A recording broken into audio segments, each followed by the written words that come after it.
shakalaka. I had to do it. What's up, everybody? Welcome all. Hello. What is going on? What is up, people? Livestream. We got BitBoy still trying to figure out what are you doing up there, buddy? I'm solid. I'm good. Let's talk. good? Let's do it. Let's He's run he's it. trying to figure this world without gravity. Yeah, he's like, floating. BitBoy from the moon.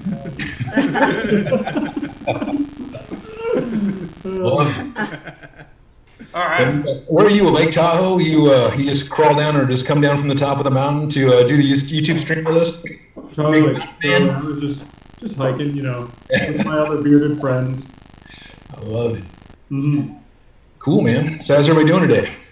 Doing great. Doing great. Day. Good day. Very good. It's great. Loving the market bouncing around. Everything's good, right? Yeah, making money, right? Everybody making that Skrilla on those markets, right? Yeah, I know some people who are, definitely. There are a couple. Well, it's Skilled red traders now. making some money now. That's because we started streaming. It turned red. It went red when we started streaming. Was somebody trimming their beard? What was that noise? I don't know. I don't want to know what that was. What the heck? Love forgot to turn off his. Sorry, that was my vibrator, guys. Oh, God. Oh, That's why you never see him, beneath the shoulders. Right? I don't want to know what I'm doing down here. That was funny. He's got a cut-off shirt from here down. The belly's just so sexy, Oh, jeez. So today we're going to talk about the ETF. We're going to talk about BitMEX. We're going to talk about the markets. We're going to talk about how sexy my beard is. All these things we're going to talk about. That'll take up the whole show. Yeah, I know, Yeah, right? just on your beard. And also, we can answer questions for anybody. So anybody who wants to ask questions, we'll answer them. What beard oil do you use? Oh, it's called Honest Amish. Oh, yeah. I use This is that. Amish. Yeah, I used that for a while. Very nice. Yeah. And then my buddy got me some straight from Sarajevo. Yeah, Oh, yeah. When I was out in Lisbon, he gave it to me. got nice beards over there. Oh, totally. So I got questions already. Somebody says, Lalitha says, "Hello, sir. Your videos are excellent." Is that a statement or a question? Yeah, that sounded more like Which a one of those was that direct? Whose channels are we streaming from? I know we're I'm on. I am. I Yeah. think we're all on, except for you. What's up, Jeff? I don't know how to do it. So the question is, please tell us about the ETF. I'll start and then we'll just go around, okay? I've got my conspiracy theory, but I'll let you start. So I'm not really concerned too much about the ETF because, bankers will get in when they get in. I think the price is artificially being held down until bankers get in. But ETF could help the price shoot up. I think a lot of it is just FUD right now. Will a ETF get approved in February or later in September? Maybe, probably not, especially with the market manipulation we're seeing so far. But that's my thoughts. What do you guys think? So if you remember the last commissioner that was in descending favor of, the ETF, right? Yeah. They kind of made the precedence, or she kind of came forward and said, it's not our jurisdiction or our right to basically rule as to whether an ETF can go through or not. It's basically to monitor or to control or regulate the exchanges. So once she came forward and said that, did you notice that reality shares in California under the radar was approved, the very next ETF? So that was approved this week.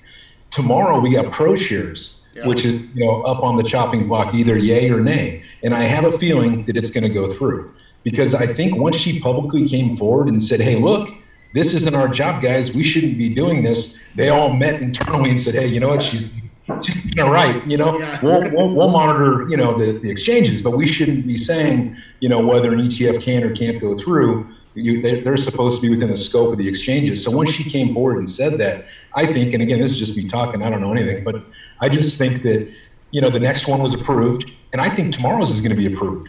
And so I think you're going to start seeing, this rally. I've heard a lot of people saying, "Oh, it's going to get denied. It's going to get denied." Maybe they're right.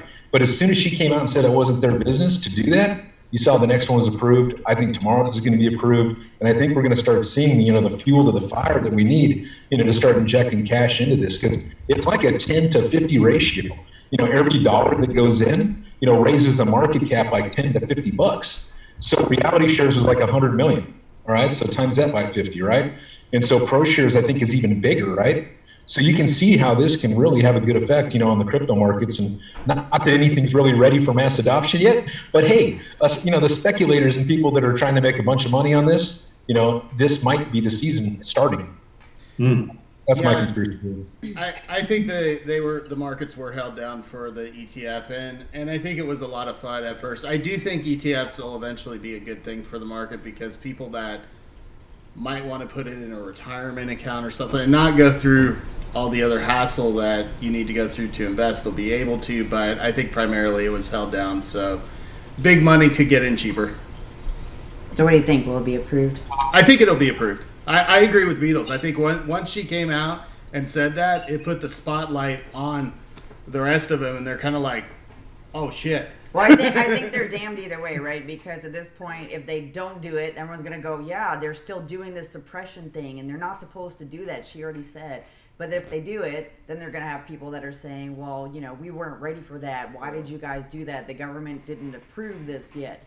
So I think either way, someone's going to be mad.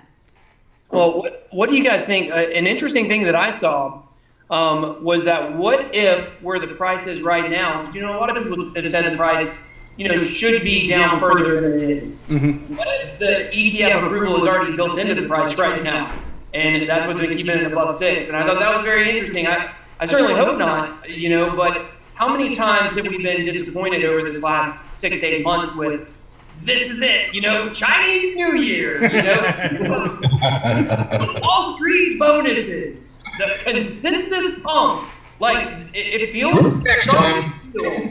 It's starting to feel similar, and even I was guilty of talking about when Coinbase adds new stuff. Well, Coinbase added Ethereum Classic, and, what happened to it? Nothing, So I'm not sure what the catalyst we need. Now could ETF be the catalyst to get excitement going again?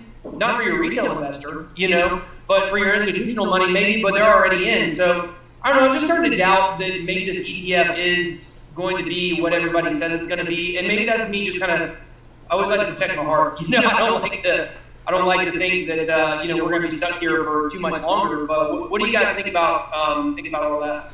I mean, it could be the whole buy on rumor, sell on news sort of thing, but I don't know. I honestly don't think the ETF is built into the price right now, because we saw a negative reaction. Granted, it was delayed, but it was still a negative reaction when, when they denied. Initially, yeah. Initially denied the ETF about a month ago. Well, I think it's interesting that all the ETFs are, other than one, are built on Bitcoin futures, right? Nothing is actually built on actual Bitcoin storage. I was talking about this the other night in a video. Being that it's built on futures with the whole, which we're going to get into this, but the BitMEX, I think that was definitely black eye. Beadles and I were talking the other day, and we were kind of talking about how no matter what, we don't think it's, the ETF is one piece of the market, it's fuel to the fire, but I think that, mass adoption will come. I think Bitcoin's going to, I'm still completely bullish, but I think ETF could be that fire into the gasoline into the fire. But being that it's built on futures contracts and so forth, I would like to know your guys' thoughts on how BitMEX kind of plays into that with the recent scandal, which we'll get into, or the possible manipulation that we'll get into, how that's going to play into this decision. Wait a minute. Manipulation in the crypto market? You're freaking kidding me. No. That never happens. Never. Yeah. You might want to sit down for this. Look what that $100 million did. Look what that did to the markets, right? So imagine what all this other ETF money is going to do. I could be wrong, but I think good times are coming. I tend to agree on that one. What's time frame? What time frame are you guys thinking? So I think that we're going to see the ETF get approved tomorrow, because they can't kick the can down the road. That's what I think they would probably want to do, but I think it's going to get approved tomorrow. So you'll see pro shares get approved. I could be wrong. And then I think at the end of the 23rd in September, I think that one's probably going to get approved. And so you're going to see, October be a pretty good month leading into the rest of the year. But I've said this all year, so I could be very wrong. So Yeah. Don't we have Bitwise at the beginning of September too? Yeah. We've got ProShares, Bitwise. There's like 5 or 6. Yeah, and then there's one September 30th. So Solid X, and then Dex. Yeah, September 30th is a big one, right? Yep, CBOE. yeah. Yep. So, I mean, I don't know, like, are we even going to see the improvement in price of any of these other ones get approved, because the CBOE one is the one that everybody is kind of hanging on, so. Yeah, I don't know, but if all that money comes into the market, that does wonders in my view to the market cap, which everything's attached to currently, because everything's not really attached to like how great a project is right now. It seems like everything kind of moves, together and falls together. There's certain things that you see that hype really affects, but for the most part, it's kind of like a wave, right? The tide goes in, the tide goes out. And I think once you see some of these ETFs start getting approved and you start seeing the media embrace that, because like nobody's even talking about reality shares.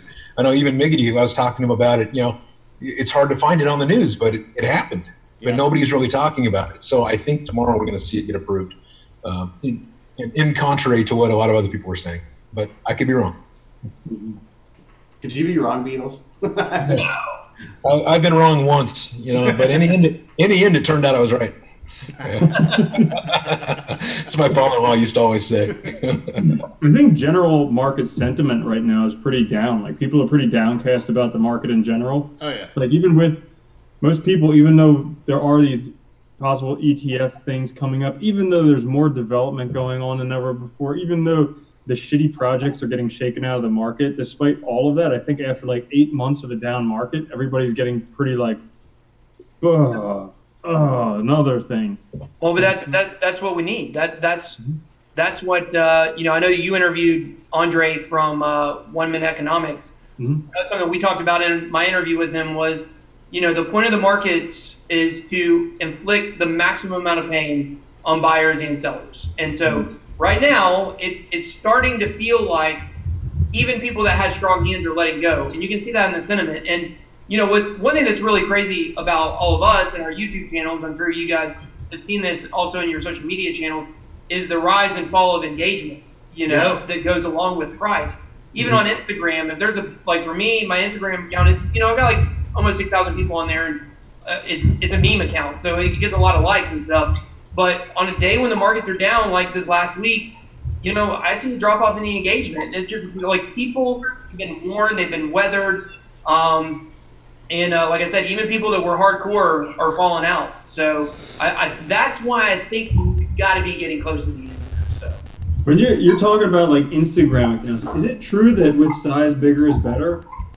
Well, guys, I don't like to talk too much about that, but not in bankruptcy. I am smaller than not the U.S. debt. But what's bigger than global debt is the derivatives market. Yeah.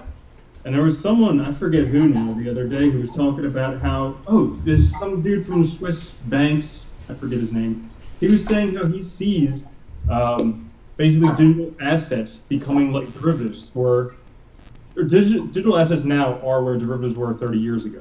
But he sees them coming to fruition a lot faster than derivatives. Probably within about 5 years. So. Well, everything happens faster now. But, I mean, the one thought, and I would say it's a speculative thought that I would say, is if these ETFs start to get approved, and if money starts coming in, I think the one thing that could really ignite it is people relate things that happen. Their brains just relates it. And this would happen about the same time as the big spike last year. So I think as money starts coming in the end of September, the beginning of October, I think a lot of people are going to relate that and say, oh wait, we saw this last year, here we go, and they're going to start FOMOing in. Whereas if the ETFs were approved maybe earlier in the year, maybe we wouldn't see that same FOMO, but they're going to relate the time frame of the year to a rally. And that's just my speculation on that. Again, like Beadles said, I could be wrong.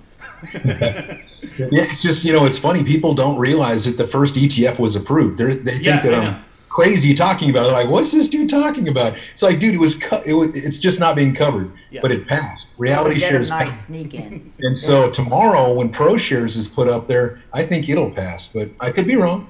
But if you see the trend, I think you're going to start seeing ETFs being approved, and that's going to help with the sentiment of the market. That's going to help bring money in. That's going to help get us all where we want to be. Yeah. In my opinion. You know, I was actually surprised yesterday. I was talking to a girl at yoga class, and I was telling her what I do, and she's like, "Oh, isn't everyone like?" Or she was saying how like everyone is crazy about Bitcoin and cryptocurrencies now, and I was like, "Really?" She's like, "Yeah, everyone's talking about it," and I was like, "Oh, wow, I'm really surprised because as far as I knew, people are like pretty bummed about it." Yeah. So apparently, in the outside world where other people inhabit, you know, outside of the Himalayas or Salt Lake City or wherever I am. Some people are actually still pretty enthusiastic about crypto. Well, that's I was out to lunch with people today that know absolutely nothing about crypto, you know, and they're talking about it. And it's not just because they know me, but they're talking about it. They're saying how they're not in it. They don't understand it, but they want to. So I guess it depends on the circle of friends. Like all of us, we understand it. But the outside world, I think maybe they've heard about Bitcoin. They're starting to think about it, but they haven't really jumped into it. We just saw a small pool of people jump in to push up the old market cap. But I think once people get past it's something scammy, it's something risky, and they start seeing real world use, that's when it's going to take off. And I think having the market cap go up with these ETFs is going to feed some of that FOMO that's going to make people get on the fence. Get in. And so, just my opinion. I don't know what that's like. People not in crypto. I don't go out my front door. I just stay. You stay on the moon. I mean, you're on the moon, so. I mean, I'm actually visiting right now. Elon Musk actually took me up here. You're on the moon. Are you on Mars? Is that Mars or the moon? No, Mars is next. After we hit the moon, it's time to head to Mars. Okay, hit the moon. When are we getting to Uranus? I'm not going to touch that one. Literally or figuratively. That's okay. I don't want to touch Uranus either. And you digress. We're mooning. One of us is funny. It's funny you said that about the barbershop though, because I was recalling last year when I was or you said yoga. My friend was at a barbershop, and that's when he first heard about Monero. And barber was like talking like, "Oh man, I was cutting these guys' hair, and they were talking about crypto, and they were talking about Monero, and it's like going to be, you know." And it was right before everything started going up, and so I think it was like $70, you know, $50 or $70 when they told him. And I was reflecting on that this week and thinking about that, about how, like, when the price was going up, how common it was that people outside of, you know, hardcore crypto were talking about it, and that's really what we need. And so we need that catalyst. And I'm not trying to be fuddish, but I'm not 100% convinced that the ETF is going to be it. I think it's going to be something kind of out of nowhere. Maybe Facebook buying Coinbase or some other large company, Microsoft, whatever it is, taking a bigger step into crypto. I think we're going to need some kind of catalyst. But, you know, you look back at when we've had bull runs before, I don't know, it's like maybe they didn't necessarily have catalysts either. So I don't know. But that's my thought on it is we need something to get people talking about it again. I just think every dollar that comes in pumps it up $10 to $50. So if you've got ETF money coming in, 100 million here, 100 million there, 100 million there, that's a lot of zeros. So that would be a lot of zeros. And you got Tether printing 100 million here, 100 million there. Exactly, right? Like 450 million or something. That's not manipulation. I don't know. I think though the ETFs could still be the catalyst to a business like Facebook or Google or something like that feeling more secure to buy something else. So even if it doesn't directly affect the price in that way, it could make the bigger businesses feel better about it, more comfortable, and then move in to do something that they're planning on doing anyways. No, yeah, you're right. Something like that. That's the key to mass adoption. That's when the whole forest is burning. You know, that's when everything's on fire. That's when, you know, everybody that hodled through this will be extremely happy. Yeah. I also think associatively, blockchain is becoming so much more common, and the uses really becoming more transparent. You know, you can see it. All these companies are utilizing it, and the association with crypto and blockchain. I think people will start to see that legitimize that space a little bit more? Yeah, so we're going, the agency we work for, we work a lot with HubSpot, and so we're going to their inbound conference this year. We do it every year, and I was surprised to see on their sessions, they have a session on blockchain. Which of course we'll be going to. So yeah, of course I'll be going to, but I was really surprised to see that at HubSpot. So the larger companies are starting to really look at this and adopt it. Oh, for sure. You know, previous to my YouTube career, I was in the IT staffing world working with major banks.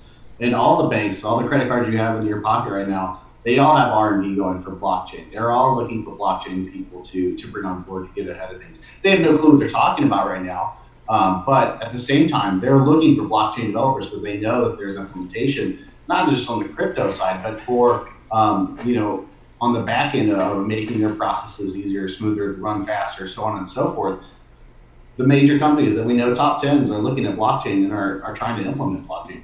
I was working with a mortgage company who's a regional-based mortgage company, and they're looking at doing all their data transfers. So when they do a mortgage, rather than, you know, the big stack of papers that you have that have to be transferred, those all have to be scanned in. They have to be sent to all the associated parties and so forth. They're looking at putting all that onto the blockchain for their data transfer. I mean, real-world implementation is for sure happening when it comes to the blockchain in the biggest companies that we all know. Yeah. Yeah. What do you guys think about? What do you guys think about? Like, we're all invested in crypto, right? Obviously, that's what we do. But what about blockchain companies and blockchain projects that do not have tokens or coins that are traded as stocks? I'm selling my house, as most people do. And if you don't know, here, you should come check it out. We're in Georgia. But my real estate agent, he was actually talking to me about, it's called a 7 Stars Cloud. It's a publicly traded company that's a blockchain storage company, but it's not in the crypto markets. It's on the stock market side. And so what do you guys think about that? Do you guys think that's something we're going to see more of? Are you guys thinking about investing in any of those companies?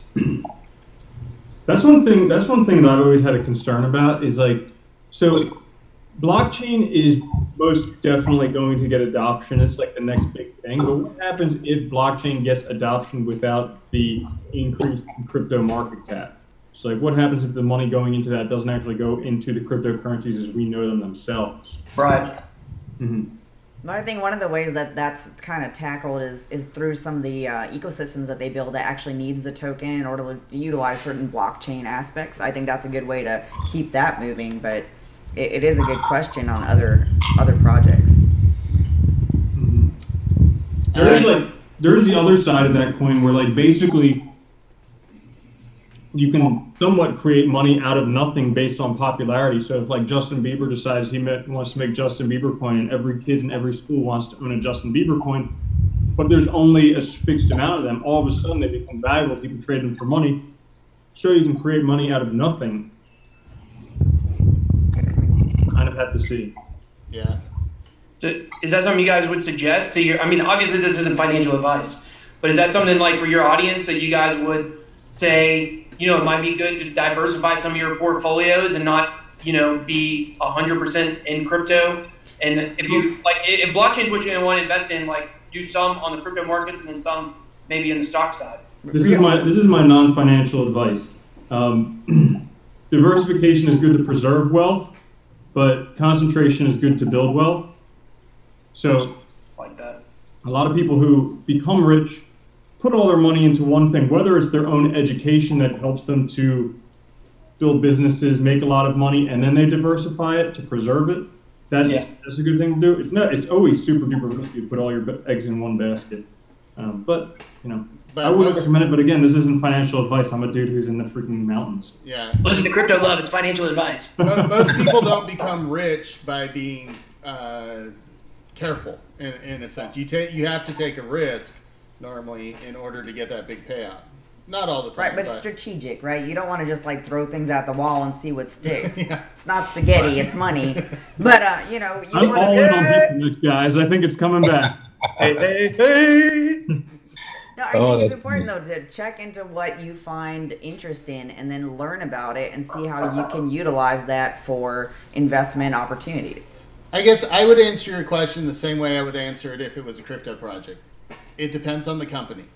If it's valuable, if they have a good solid solution and all of that, then it might be worth investing in. I wouldn't say just put your money into a company stock because they have blockchain associated with it. You know, it really does depend on what they're doing and what it looks like they can accomplish off of their solution. It's just like any other project that you're vetting, right? You always start off with the idea, the team, the ability to actually, you know, fulfill their promises or whatever. So no matter what you're looking at, always, you know, start off that way, right? And this isn't financial advice. It's, you know, how I build businesses, right? So if you got, you know, you got a great idea and there's people out there that would buy it, right? You need the team that can actually, you know, deliver. So if you're betting on a company like that, you know, who knows? It might go up. It's better than betting on a company that just has, you know, Bieber's face on it, and that's the only value it has, right? It doesn't have. What a face! Bieber coin. It's a valuable face. It is a valuable face. Not as valuable as this one. Oh, it's the beard that makes it, though. He could do beard. That was the smolder. Was that the smolder from Jumanji? That's a funny movie, the new one. So, let's see.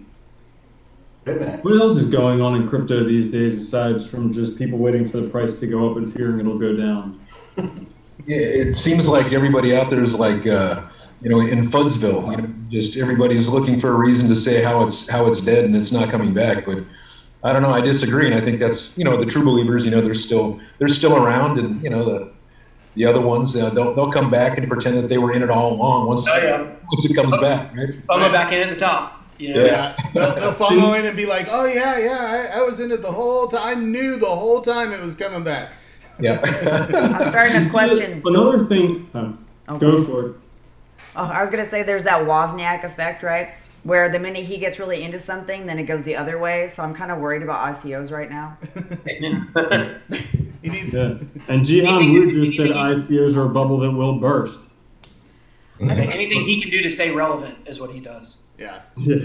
Yeah, but let's face it, you know, a lot of these ICOs and a lot of these TGs, you know, they don't exactly have the best motives behind it. They have an existing business or something like that, and they're like, hey, man, if I throw a blockchain in the name of it, you know, to raise my company's value, a freaking $1 billion, like, what was that, iced tea, you know, Long Island iced tea blockchain company or something? They had to take it down. So, I mean, there's a lot of that stuff going out. So you need to, you know, look at every single one of them and make sure that, you know, they actually deliver some value and there is a real reason for tokenizing it and all that kind of stuff. The other thing that a lot of people forget in times like we're seeing right now, bear market, is that the people who were driving around Lambos in December and January, the people who are big ballers, they were through the thick and thin. It's not like they just got into crypto, right? It's not like they bought it in October or November and they had a Lambo. They've been in it for years and it paid off. So thinking that all of a sudden it's going to bounce back tomorrow and you're going to either get your money back or be on the moon is very unrealistic. It's incredible how fast markets move in cryptocurrency, where you can go up 5%, 10% in a day, which is more than, you know, an index in a year. Yeah. Yeah. That's a good year. Yeah. And they also went through their fair share of corrections because, you know, this isn't the first correction. So they went through all that pain as well. And as it grew over the years, like you said, it wasn't that they just dumped money in, you know, March or something like that, and then they got a Lambo in December. You know, I guess it depends on how much money you dumped in March, but, you know. Yeah. If you got enough money to dump in March and get a Lambo, then you already had a lot of money. Yeah. You know? So, and I think, you know, this is the third worst correction we've been through with Bitcoin. So there's two that have been even worse. So I think it's so funny. The really good thing, I know Jacob from Jake from I Love Crypto, we were talking and he said that, you know, the reason why the alts pumping this week was really big earlier in the week, or maybe it was in the last week, whenever it was, psychologically for investors, it was really important, regardless of whether the price is going to go back down or not. And, you know, which he said it probably was going to, and it did. But the thing about it is, like I said, psychologically, it was good. It was refreshing for a couple of days for the alts or dead people to go away. And it's so funny how it turns on just a dime. All it has to do is pump like 10 or 15% the you know, whatever a coin is, and then all of a sudden everybody's like, oh good, things are good. But when it drops, it's alts are dead. So it's just like we live in this roller coaster of people being either super bullish or super bearish, and nobody really living in reality is the way that it seems with the markets. And I think for me personally, I've really tried to step back and take and not be so bullish. You know, it was so easy to be bullish when things were going good, but you know that's not really doing a service to your audience. You know, if you're like, oh, it's going up, it's going up, it's going up, and then they're buying all the way down, and then all of a sudden they're out of money, and then you know they got to pull money out and they lose a month. So I think really trying to take some kind of middle ground on the price, it will really be good. I think, and even us as investors and influencers, and you know a ton of other people out there, like we've been weathered and hardened by this last run for sure. And I think we've all matured and learned probably a better way to take money out the top on the next go around and things like that. So I think it's been good. And I think hopefully the investing intelligence, if you will, of influencers on this next run will be able to, you know, pass that along to their audience, so their audience doesn't have to go through what so many of us have been through over the last year. So I think it goes back to perspective. You know, I think a lot of people in the crypto market are expecting, you know, unfortunately, I think there's a lot of people who promote the idea of, hey, get in this, and then a month later you cash out and you triple your money, right? You 10x your money in a month. And I think lots of people have the wrong perspective as far as timing goes. One of my comments on my channel said, you have to remember that they are pointing out that a lot of people got into the market on the run, right? And they're sitting licking their wounds right now, which is completely understandable because they bought in at 18, they bought in at 19. And that's extremely painful to see. You know, you say you bought a Bitcoin at 19,000 and now it's saying at 6, that's extremely painful. And I get that for the market. But they probably went into the perspective of going, okay, it's going to go to 19, this thing is going to go forever. Without the long-term perspective of going, okay, what was it? It's 6,000 right now, 6,400? What was it at this time before the run last year? We're still ahead. So it's a matter of no matter where you bought in the market, I think it's still a long-term perspective, a year from now, 2 years from now, 3 years from now, what does that price look like? So I think we're just too short-sighted a lot in the crypto market. We think, oh, I bought this 5 hours ago and it's only gone up 3%. You know, that doesn't happen in any type of other investment, right? Just the fact that possibility exists. But it possibly also exists that you bought in and it goes down 15% the next day. So 90%. Yeah. 97%. Yeah, there's this saying I'm reminded of that, you know, you can make money in a bull market, you can make money in a bear market, but pigs get slaughtered. Yeah. So in November, December, we saw a lot of pigs, people just getting in brand new, like never traded before, never really invested before, just getting in because there was the whole promise of moon Lambos. BitBoy moon Lambos branded. Yeah. Yep. But, you know, maybe nowadays is something when people can start learning about trading. Now, day trading is dangerous. 95% of traders lose, but it is something where there are a lot of experienced traders in the market. And by learning, by following them, potentially, you can see something. You got a 5% chance. There you go. Yeah, 5%. But I think 95% loses because 95% lose because they're doing what most people are doing in the crypto markets now. Because they're buying something as soon as it's popular and the price has already gone up, and then they hold on to that until the price goes all the way back down, and then they sell that to buy into the next best thing. You do it 5 times and you're out of money. I think that's why 95% of day traders lose. Yeah, no, a lot of great points there, man. And I know that, you know, we've seen lots of people make money being able to trade, you know, daily, monthly. You absolutely can do it. But I also look at, you know, if you just pick the right projects in the beginning and you just let them ride, you know, like Bitcoin, right? If you had bought it last year this time, you're up 3x, 5x, whatever it is. You know, so I mean, there's things you can do to where you're not having to watch the charts and pull out your hair, you know, every single day. You just kind of pick the right projects in the beginning, and so there's definitely school with that. But you can definitely make money, you know, trading too. So I know you're good at it. I know there's a lot of other people that are good at it too. You have to remove emotion from trade. That's where people get in trouble, is when they mix emotion with trading, and we all see it. You know, I talk about it a lot on my channel that your investment, you should be looking long term for your investment. But we all know the videos that like get the most views are the ones that say, you know, 1,000x, you know, this quarter, you know, and everybody FOMOs in, and it's like, how many times do you have to FOMO in to something like that before you learn, you know, look, this is, you have to pick the projects, and you have to look long term. You cannot look so short-sighted and expect that, you know, by the time that video went out, it already 1,000x, you know. Yeah. You're getting in up here, not down here. And so well, we see a lot of really irresponsible influencers out there.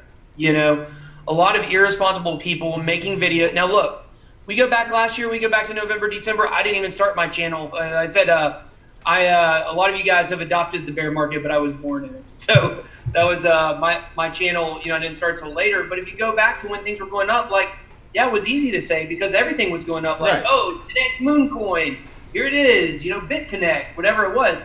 And now we've seen the influencers say, oh, well, that's what sells. Those are the kind of videos that get the most views.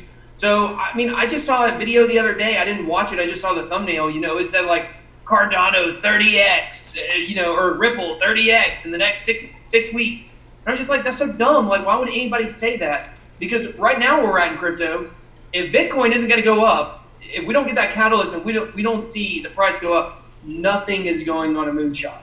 You might find some low cap gem that just happens to beat a couple Satoshis and goes up. Like, yeah, that's happening, but you might as well, you know, put all your money on Black 33 on roulette. You know, I mean, you're basically just gambling. So I think that's something in our space that, you know, needs to be addressed, is people making videos just because they're going to get views and not really being concerned about the 20,000 people that are going to watch that video that are going to lose money. So yeah, and like you said, you know, a few months ago, 100x or 10x or whatnot wasn't, well, maybe now more than a few months ago, but you know, that wasn't unheard of. But to put it out like right now, when you know that nothing, you know, Ripple's not going to 100x in the next 3 weeks, you know, I guess unless all these ETFs get approved and the media jumps on it, you know, I mean, right now, I don't remember, was it Miggity? Were you the one saying that, you know, we have, everybody's just kind of in that FUD right now? And I think it just depends on the sentiment of the market. If the ETFs all get approved and we start seeing money come in, you know, as well as I do, the media is going to be all over that, and they're going to be pumping it because the market's going to be pumping so much that they don't want to miss that boat.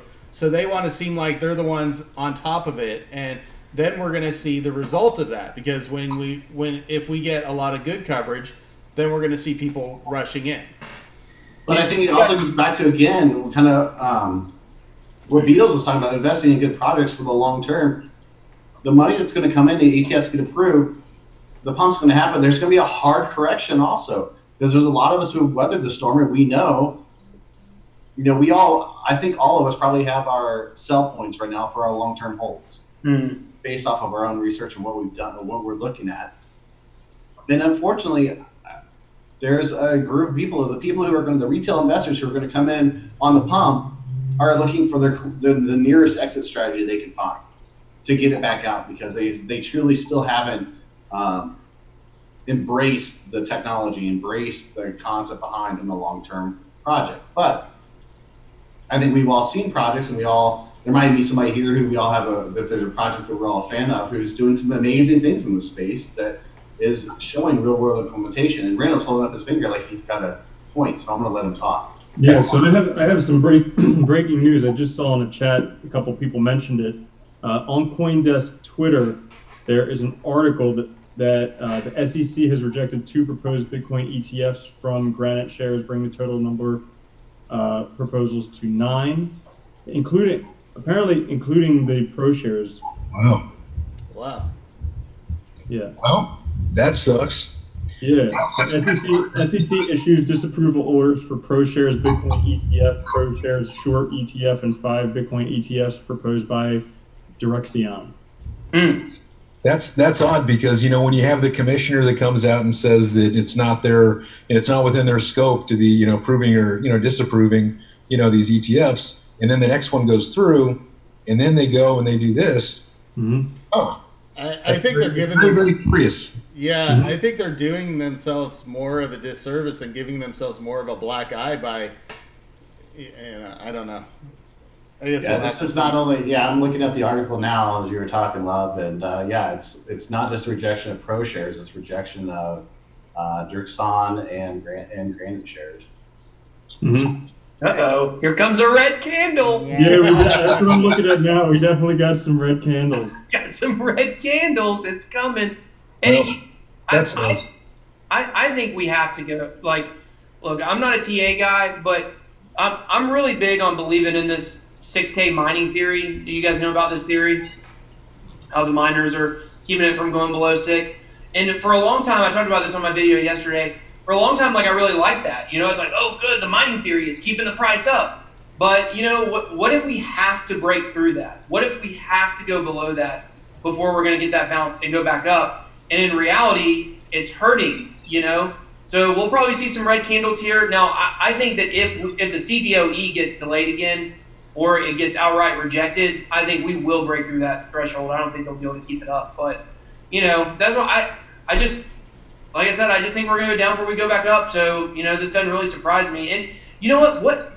I don't know. CBOE is a big player. They're a really big player. And we don't know what's going on behind the scenes. Maybe they're playing a role in these other ones getting rejected. I don't know how it all works, but they were the first ones with the future contracts. So I don't know. Maybe there's a little politics going on behind the scene. And I understand what you said, Beadles, about Hester Pierce coming out and saying that it wasn't their jurisdiction. But I mean, look at the Supreme Court. I mean, there's certainly times Supreme Court, in some of their dissenting opinions, they say, wow, we probably shouldn't even been hearing this case, but here it was, and they were hearing it. So, you get people that have completely opposite opinions on the Supreme Court, and I think with this, it's, it's really similar. I think you got some people on the SEC to inform. So I did a thumbnail where I put Hester Pierce's face on Wonder Woman, and I got someone, a former SEC commissioner with the blue check on Twitter, shared it. And I thought that was pretty funny that he shared it. He said, oh, a new hero has arisen or whatever. And I was also wondering, since he's a former SEC commissioner, there's supposedly, or there's an anonymous source that's a former SEC commissioner that's saying that the CBOE one is definitely going to get accepted. But, you do have some people on the SECs and former commissioners that are really bullish and I believe want this approved. But, of course, we don't even know what, maybe they have investments too, But I think ultimately a couple people being for it doesn't necessarily mean that it's going to get approved. You definitely have some people on there that don't want it approved. And they don't even know what they're talking about. They don't even know anything about cryptocurrency, I don't believe. So. Mm-hmm. Yeah. So I got to go in like 3 minutes. But I would just, I just keep an eye on the MACD. So when that crosses over, I've been going between Bitcoin and stable tokens recently. Not with all that I have some Bitcoin that I just hold long term, but it's been a pretty decent investing strategy. I suspect with that thing going on, not financial advice, but I suspect probably the price will go down because there's a whole bunch of FUD about rejected ETFs, and we saw what that did when they got postponed previously. So yeah, I would keep an eye on that. But what do you guys think? I think it's unfortunate that it was denied, man, especially when you get, Hester Pierce that comes on and says, they shouldn't do that. I hear what BitBoy was saying, but, it's just, this kind of speaks to, the other people that are saying that the SEC is manipulating the market. So if they're letting one go through and not these other ones, and they're able, and these people are later able to show that, hey, these are all met the same criteria, but these were approved and these weren't, it could be an issue. So I don't know, man. It's unfortunate that they didn't go through, but it just extends this market, this market we're in right now, a little bit longer. And again, we may see a bigger dip coming. So But I still feel October is going to be when things pick back up. I was just hoping the fuel would start now, but looks like it's not. Gotta wait another month. Yeah. Well, I think the interesting thing is that the language they use in the rejection is the same across the board right now, and they're citing that there is an issue with the portion of this, the requirements of the Exchange Act. It's a specific section, and they're saying essentially that it does not prevent fraudulent and manipulative acts and practices. So if we pay attention to that portion, and I think we reapply at some point and we're paying closer attention, if we can get over that hurdle and they come up with another reason, I think we'll have a very clear answer as to what's happening. Mm-hmm. I think that is great. I was just going to say, you would think that the future ETF applications would take that into consideration and try to fix that, since if that's the same denial reason, because that was definitely the denial for the last one. So there was that partnership today with Gemini, Bitflyer, Bitstamp. They're to go pro regulation on everything, so maybe that's what we'll need. Well, the self-regulation I think is needed because you know, you guys can keep going. All right. Private business will regulate better than the government. Love. Take care. His beard needs a walk. Travel safe, brother. All right. Enjoy the hike. Yes. Yeah. Be careful hiking down. But yeah, I was just saying that you know that the private business will be better self-regulating than the government regulating any day. So. Yeah, any day. Yeah, that's definitely what we always see, man. We're always able to better regulate ourselves than usually outside entities. So, yeah. Well, I meant to tell. Sorry, I didn't interrupt. I meant to tell all of Love's viewers to come to my channel. Oh well. There you go. Sorry, Beadles. Go ahead. Oh, I was just saying that, you know, it's always better when we can self-regulate, but there's always going to be bad actors out there, and we're always going to need, you know, a form of regulation for somebody to help us out when we're not able to help ourselves. So it's that fine line, you know what I mean? It's that line of, you know, too much regulation versus not enough.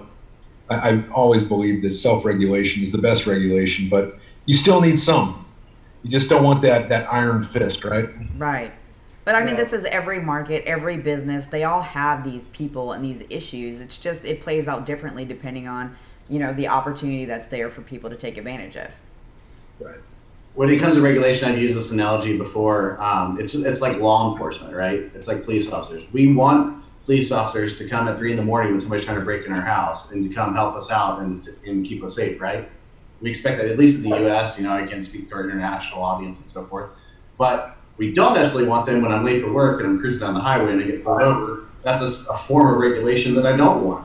But at the same time, so you can't have one without the other. It's just like Beadles was saying, there's a balance to how much regulation is too much, and you know, at the same time, we don't want so much regulation to where they have the ability to come into my house without permission, without exigent circumstance, without warrant, or whatever it might be. It's kind of a correlation, and I think it paints a picture for people to understand that some regulation is good, and we want some of that piece in place. It's just, where is that balance? And I don't think that balance has been found yet, for sure. Yeah. Because it is unfortunate. The BitMEX, I don't play on BitMEX. I don't know if you guys, I'm not smart enough to play on BitMEX. But there's a lot of people who lost a lot of money last night, and it wasn't anything outside of, there's nothing they could have done to stop that from happening, not being able to log into their account, and the market getting manipulated. They were just screwed out of their money, which is really unfortunate, because that shouldn't happen. I mean, that's the stuff that people go to jail for in the regulated market. Right. Usually. Well, usually. I feel like we're missing something. We're missing something in crypto right now. I don't know what it is. My friends, the Coin Boys, they have a podcast. Big shout out to them. They're awesome. Your average everyday crypto bros. But they had John McAfee on their show this week, and they interviewed him. And it was very interesting listening to him talk about basically the beginnings of the internet and what Netscape did for the internet. It was basically that one missing ingredient that was able to tie the whole thing together. And then, of course, Netscape went away. AOL ended up buying it, different stuff. But the internet needed that to be able to tie everything together and to make it functional for everybody to use. And when it comes to something like BitMEX, that situation, the manipulation that people just, you know, that they got screwed over and stuff last night. You look at people that are getting phished and hacked.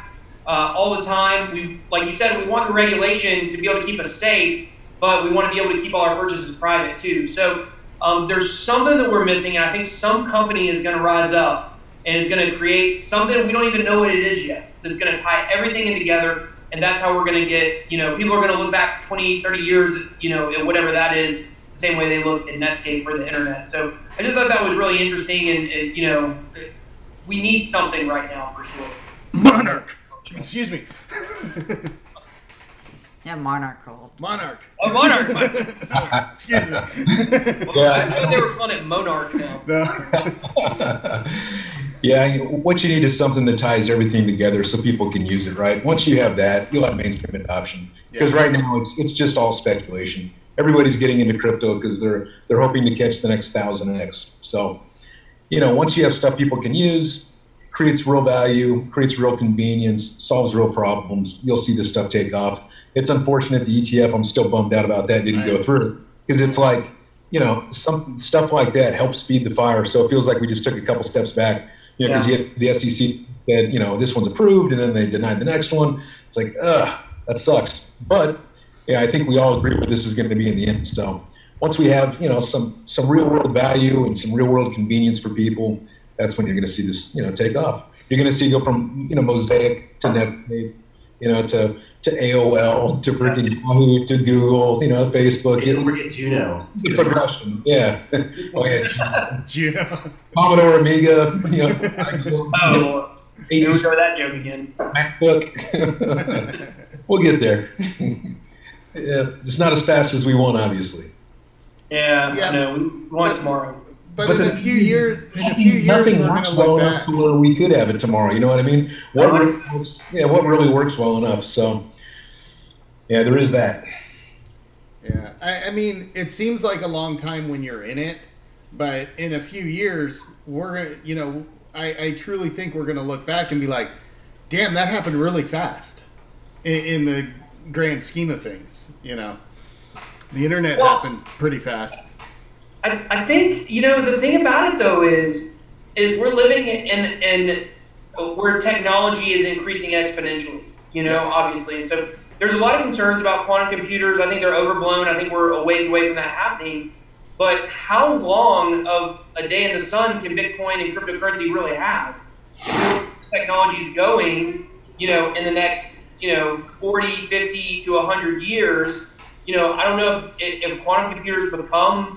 who would have thought we'd have computers in our pocket, just a few years ago, or maybe 15, 20 years ago, and now we all have computers in our pocket.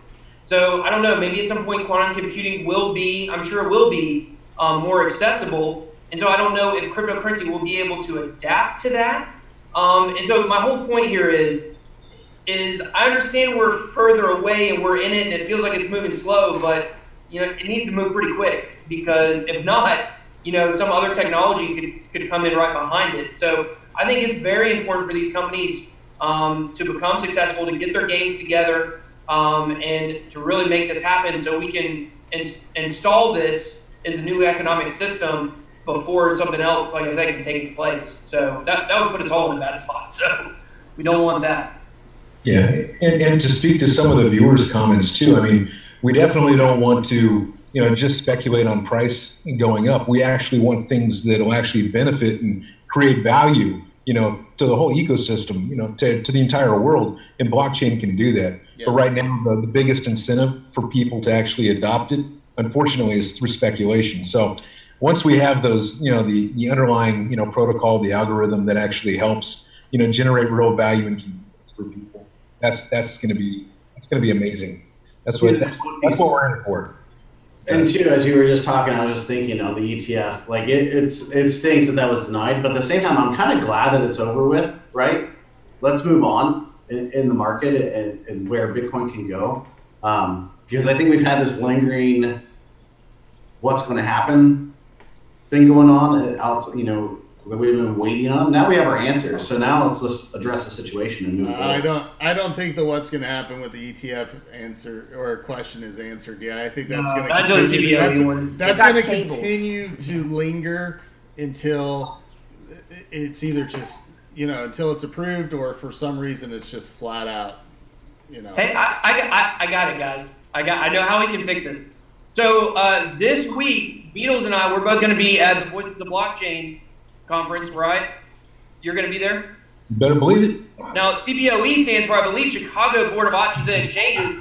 Me and Crypto Beadles and Crypto Love, we will go stop by, I assume it's in Chicago, and we will ask them what's going on. We're going to do a live report. We're just going to say, hey, guys, is this thing getting approved? What do you know? Of course they'll tell us, especially if I'll drag the moon on along with me, you know, and we'll make this happen. So you guys just rest assured we're going to have this thing figured out by the end of the week. So. All right, let's do it.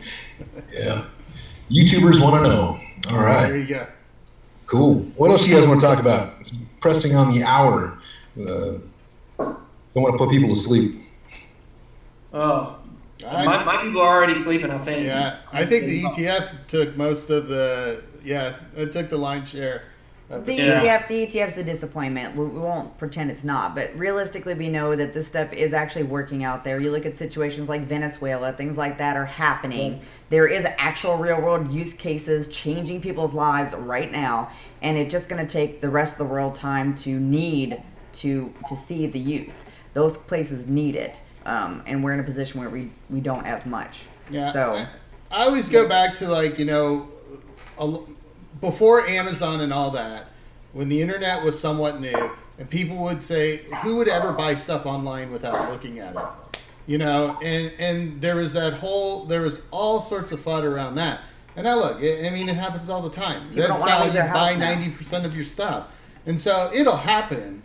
It's just going to take some time, and they're going to have to flush these regulations out, and you know, eventually they're going to look at the denial and they're going to say, okay, section 6A, B, and D, or whatever the ones they were, is Y. And then they're going to get together and they're going to figure out how to fix that, and then it'll go through. Oh, yeah. I mean, and you know, as maybe better than anybody, Beadles, that when you're trying to build a business, you're going to be rejected many, many times on different reasons. And this is that same process, only it's in a grander scale. Yeah. Yeah, I just ask for consistency. Well, I agree. And it should. And I think we have the right to ask for that. It would be interesting if they would, somehow we could figure out what the difference was. Why was one approved and why were these rejected? Was there a difference in the application? Well, they or have was there a proposals. difference in something in there that was clearly stood out and let that one slide through and got these rejected? And if then they fix that moving forward, then they can slide through as well. I don't know off the top of my head. Beadles, was reality shares, you seem to know more about reality shares than anybody. Was that futures based also? I believe so, yes, right out of San Francisco, the California area. So, I mean, it's possible, and none of us know all the facts or what was on their forms, right? So maybe it was just gross negligence, right? Who knows? What was it for? Maybe they just made some glaring errors, and the SEC is like, no way, we can't let these go through. Who knows? It's just, you know, from me, you know, just, you know, loving, you know, blockchain and knowing what the stream of income that would come from these would do to the space and kind of invigorate people. You know, it's disappointing, but without knowing all the facts, you know, the SEC may have just done absolutely the right thing. Who knows? Yeah. But I hope it's consistent. I just wonder if the applications that are getting turned in, if, you know, it's kind of like when you were in school and you had a test and you answered all the questions on the test and you turned it in, and then you went back and you opened your book and you're like, oh God, I got that one wrong. Let me try to fix that. I don't know if once the applications are in, if they're stuck and they can't be changed. So it's almost like they're all going to get maybe denied on that same reason about the market. Basically, I think what it is that they didn't do enough research on how to prevent market manipulation. And I wonder if basically all these applications are sitting there and they're all going to go through the same thing, and we're going to have to go through a whole other round of this. I think we will. Yeah. I think that's exactly what's going to happen. Is they're, you know, I'm sure they tell them why they were denied. You know. Well, maybe. I mean, or they have to go through a lawyer and then decipher that. But it's like Beadles. What we were talking about in our interview. You know, right now you got all these different lawyers out there, and they're all saying, "This is what you need to do for regulation. This is what you need to do," and they're all somewhat different, you know, and so consistency. Consistency, exactly. It depends on who you hired on your team, you know, and if they got it right or not. Yeah, I think it's going to be a minute before we have it all figured out, but I think we all can agree where we're going. Oh, yeah. Yeah, I don't lose any sleep at night. Yeah. Yes. I lose no sleep at night over my holdings. None at all. I have no doubts. I don't second guess them. I am content with where they're at right now. Yeah, would I like them to be higher or where they were a few months ago? Sure. But I'm looking long term, so I lose no sleep. I don't day trade. I don't do any of that. So I'm absolutely content to just let it ride out, go through what it needs to go through, and then come back. I agree. We're all in this for the long haul. The long haul. So the long haul. And now somebody just freaking trademarked that. So we lost that today. We lost HODL? We lost HODL, man. Somebody like trademarked it. Oh. Somebody in like Germany or something like that. So HODL Yodel? I know. Am I going to have to like pay a royalty to some random dude in Germany that owns the copy, the trademarks to freaking HODL? The hashtag HODL. HODL. That got for 30 cents. Oh, cool, guys. Well, you guys have been an hour. You guys ready to wrap it up? Yep. We'll get back to work. We can wrap. Yeah, I hear you. I got moving and shaking to do. So, I guess real quick before we get off, everybody just maybe say the names of your channels. So if any of our audience wants to go subscribe to your channels, I'm obviously BitBoy Crypto. It's behind me. So. Yes. It was reversed earlier. I liked it a lot better. It was like YoBit or something. It was pretty cool when it was reversed on your screen. I like that better. Glad y'all pointed it out, or else it would have been reversed. Cool. So Crypto Beadles, we give away $100 of Ethereum on every show. It's Crypto Beadles. Crypto Disruption, and we are giving away $250 in ETH total on a video that we coded with Beadles. This week. Yeah, this week. And Miggity Miner, primarily bot trading, but also cover ICOs and long-term holds. Also random giveaways. Got a cool wallet giveaway coming around this week. Love the cool wallet. Love that thing. Oh, let me show my contest too. I can't get out without showing my contest. $500 Bitcoin giveaway. There's a couple weeks left in it. All you gotta do is be a subscriber to my channel and like and comment on some videos. So you can head over to my channel and get all the details. So all right, guys. Well, appreciate the stream today, and I will talk to you guys later. All right. God bless everybody. Take care. See ya.